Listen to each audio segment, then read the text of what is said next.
বন্ধুরা নমস্কার। এনডিএর হাত থেকে একটা রাজ্যের শাসন ক্ষমতা কি কেড়ে নেবে ইন্ডিয়া জোট? ইন্ডিয়া জোট কি বিহারের শাসন ক্ষমতায় আসতে চলেছে? আগামী বিধানসভা নির্বাচনে মানে মোটামুটি 6 মাস পরে বিহারে যে বিধানসভা নির্বাচন হতে যাচ্ছে, তাতে কি নীতিশ কুমারের জায়গাতে তেজস্বী যাদব মুখ্যমন্ত্রী হবেন? তাতে কি জেডিইউর জায়গাতে আরজেডি মূল চালিকা শক্তি হবে? তাতে কি এনডিএ বিজেপিকে নিয়ে যে এনডিএ এর সরকারটা চলছে সেই সরকারটা চলে যাবে এবং আরজেডি, কংগ্রেস এবং অন্যান্য দলগুলো মিলে ইন্ডিয়া জোটের সরকার বানাবে? বিজেপির খুব পছন্দের একটা কোম্পানি হলো সি ভোটার।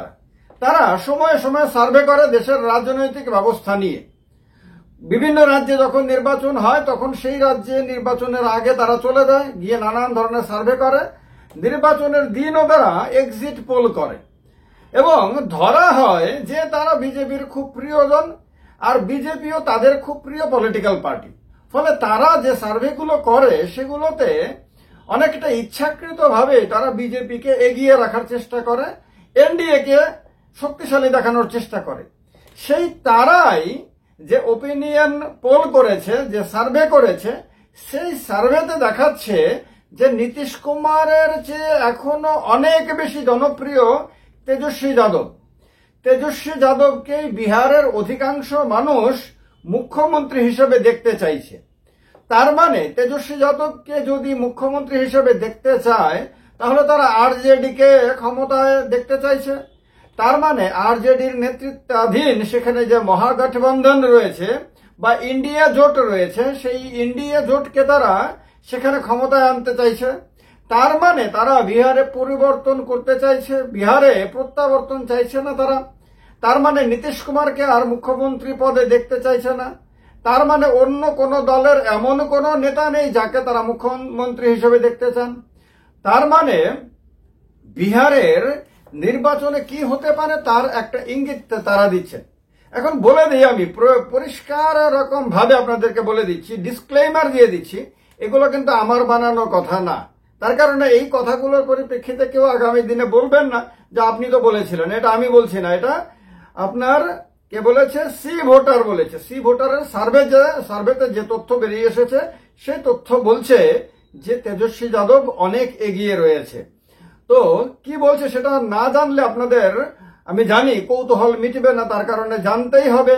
আর তার কারণে ভিডিওটা টানলে চলবে না, একেবারে না টেনে সবটা শুনতে হবে, কারণ ভীষণ ইন্টারেস্টিং জিনিস।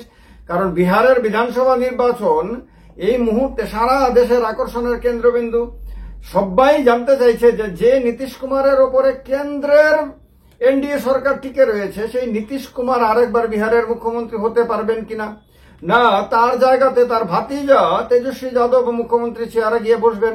যদি তেজস্বী যাদব মুখ্যমন্ত্রী হন তাহলে তো ইন্ডিয়া জোটের সরকার হলো। তার মানে তো আপনার দিল্লিতে কেন্দ্রে এনডিএর জায়গায় ইন্ডিয়ার গুরুত্ব বেড়ে গেল। তো সুতরাং এই তথ্যগুলো জানতে হবে আপনাদের। তথ্য কি বলছে? এপ্রিল মাসে তারা সার্ভে যে করেছে সেই সার্ভে বলছে যে বিহারের 35.5% মানুষ, মানে 35.5% মানুষ তেজস্বী যাদবকে বিহারের পরবর্তী মুখ্যমন্ত্রী হিসেবে দেখতে চাইছেন। এটা বিরাট বড় খবর, এটা খেয়াল রাখতে হবে। দ্বিতীয় স্থানে রয়েছেন প্রশান্ত কিশোর। প্রশান্ত কিশোর দ্বিতীয় স্থানে থাকলেও তিনি তেজস্বী যাদবের চেয়ে অর্ধেক অবস্থাতে রয়েছেন। নীতিশ কুমার কিন্তু 2 নম্বর স্থানেও নাই, 3 নম্বরে চলে গেছেন।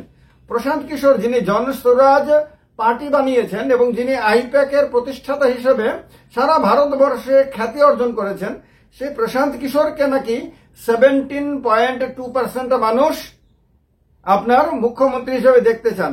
তাহলে তেজস্বী হলো 35.5%, আর প্রশান্ত কিশোর হলেন 17.2%, তাহলে অর্ধেক। এবার নীতিশ কুমার হলেন 3 নম্বরে, তাকে মুখ্যমন্ত্রী হিসেবে দেখতে চান মাত্র 15.4% মানুষ, 15.4% মানুষ। ভাবতে পারেন, যিনি বিহারের মুখ্যমন্ত্রী আছেন এখন, যিনি এত বড় নেতা, পুরনো নেতা এবং সারা ভারতবর্ষে পরিচিত নেতা, সেই নেতাকে বিহারের মাত্র 4% মানুষ মুখ্যমন্ত্রী হিসেবে আর একবার দেখতে চাইছেন। তাহলে বুঝতে পারছেন বিহারে পরিবর্তনের ঢেউ চলছে, শুধু বাতাস চলছে বললে হবে না, বা পরিবর্তনের তুফান চলছে। সেই তুফানে শুধু যে নীতিশ কুমার বা তার জেডিইউ উড়ে যাওয়ার কথা তা না, কিন্তু বিজেপি এবং এনডিএর সবগুলো দল উড়ে যাওয়ার কথা।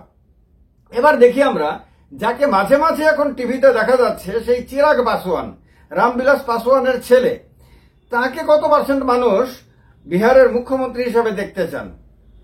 মাত্র 5.8% মানুষ, মাত্র 5.8% মানুষ তাকে বিহারের মুখ্যমন্ত্রী হিসেবে দেখতে চান। এবার বিহারে বিজেপির নেতা এবং উপমুখ্যমন্ত্রী, তিনি আবার বিজেপির রাজ্য সভাপতি ছিলেন, সম্রাট চৌধুরী, তাকে কত পার্সেন্ট মানুষ দেখতে চায় মুখ্যমন্ত্রী হিসাবে? মাত্র 12.5, মাত্র 12.5% মানুষ বিহারের বিজেপির নেতা, বড় নেতা সম্রাট চৌধুরীকে মুখ্যমন্ত্রী হিসেবে দেখতে চাইছেন।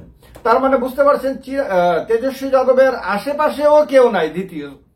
দ্বিতীয় থেকে শুরু করে বাদবাকিরা অনেক পেছনে। তো এই যে কম বয়সের, মাত্র 35 বছর বয়সের লালু প্রসাদের ছেলে এবং প্রাক্তন উপমুখ্যমন্ত্রী বিহারের, সে এতটা ম্যাচিউরিটি অর্জন করেছে, এতটা বিশ্বাস অর্জন করেছে, এতটা নিজেকে ওজনদার করে তুলেছে, মাত্র 35 বছর বয়সে তাকে বিহারের অধিকাংশ মানুষ মুখ্যমন্ত্রী হিসেবে দেখতে চাইছে। তো এটা চারটিখানি কথা না কিন্তু। এবং কংগ্রেস চেয়েছিল মাঝখানে যে কংগ্রেসের কোন নেতাকেও তারা যাতে তুলে আনতে পারে, কিন্তু তেজস্বী যাদবের জনপ্রিয়তার ধারে কাছে কংগ্রেস তো কি, ইন্ডিয়া জোটের আর কোন নেতা বিহারে নাই, পরিষ্কার কথা। এমনকি এনডিএ জোটের মধ্যেও কোনো নেতা নাই এই মুহূর্তে। তো এটা একটা ইঙ্গিতবহ বিষয়।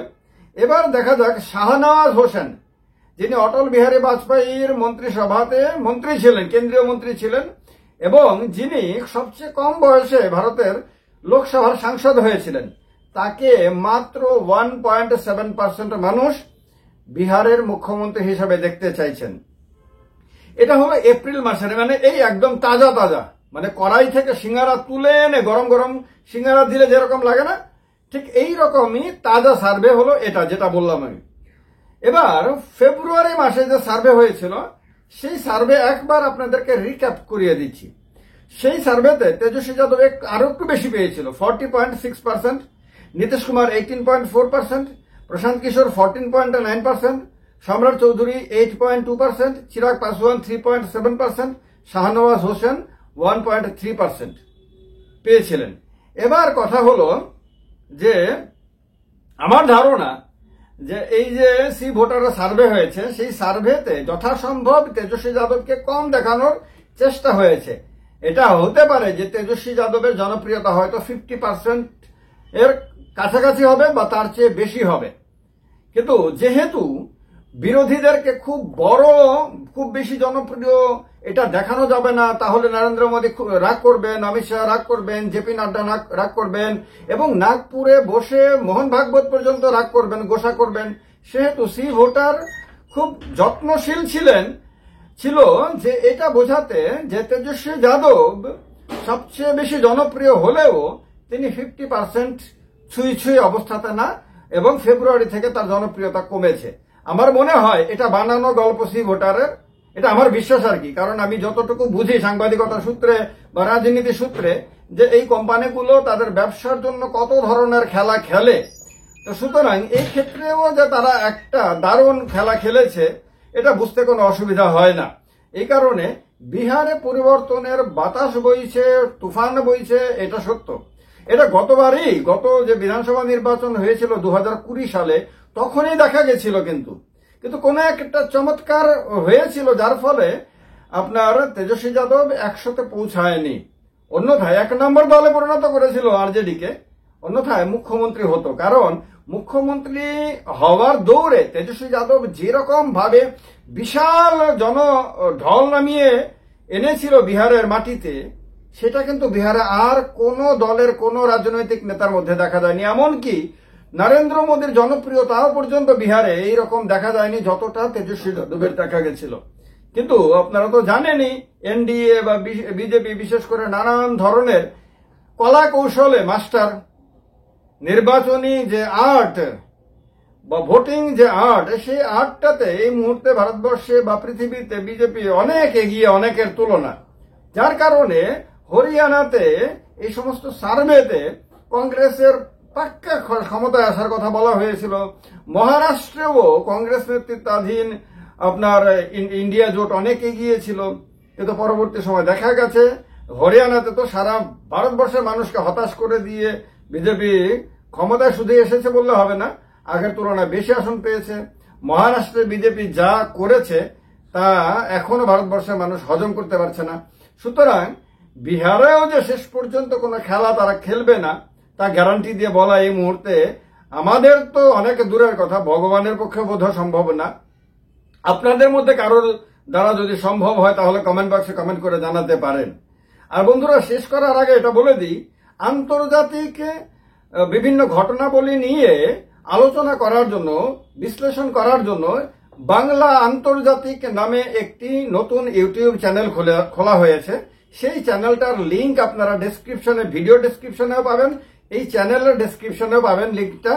সেই লিংকে ক্লিক করে যারাই আন্তর্জাতিক বিভিন্ন বিষয়ে খুব ইন্টারেস্টেড হন, আমার অনেক বন্ধুরা বিভিন্ন সময় বলেছে দাদা পৃথিবীর বিভিন্ন প্রান্তের বিষয় নিয়ে আলোচনা করেন, কিন্তু এই চ্যানেলটা যেহেতু জাতীয় স্তরের একটা মাধ্যম, এটাতে আন্তর্জাতিক বিষয় নিয়ে আলোচনা করলে মানানসই হয় না। তার কারণে নতুন একটা চ্যানেল করা হয়েছে, সেটা আপনাদের মধ্য থেকে ওঠা দাবির কারণেই।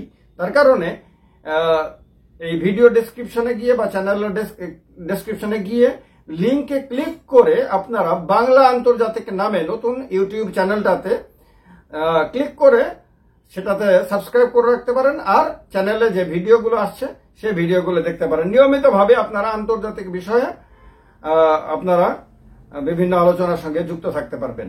আর তাছাড়া বাংলা এবং বাঙালি, সারা পৃথিবীর বাঙালিদেরকে, বাংলা ভাষী লোকদেরকে একত্রিত করার জন্য এটা একটা নতুন প্ল্যাটফর্ম হিসেবে চিহ্নিত হবে আমার বিশ্বাস। তো যাই হোক, ভিডিওটা ভালো লাগলে লাইক করবেন, শেয়ার করবেন, কমেন্ট করে মতামত দেবেন। আর চ্যানেলটা যদি ভালো লাগে অতি অবশ্যই সাবস্ক্রাইব না করে থাকলে সাবস্ক্রাইব করবেন। জয় হিন্দ, বন্দে মাতরম।